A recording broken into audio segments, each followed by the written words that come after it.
Rebel Canners, teaching all kinds of food preservation, especially the old ways.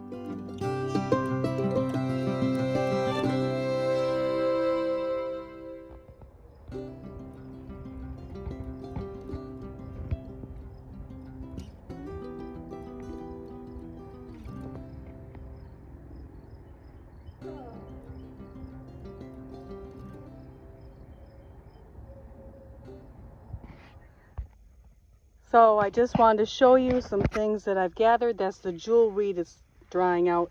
Not going to eat that, so I can't count it for our shedware total. But I have a couple cucumbers, a tomato, a patty pan squash, a green zucchini, and you can see I planted my patty pan and my zucchini too close together. They cross-pollinated, and I got this lovely ghost zucchini. So my tip for Shed Wars is keep your like-minded but different plants more separated than I do, because you will get cross-pollination. My green onions doing good.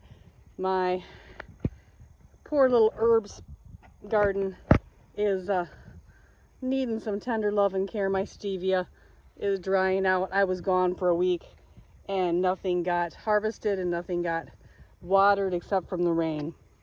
So there you have it. Probably about 2 pounds of mushrooms foraged, and all this zucchini will be added to my totals. So I will weigh that and give you the totals later. But now to do something with my jewel weed.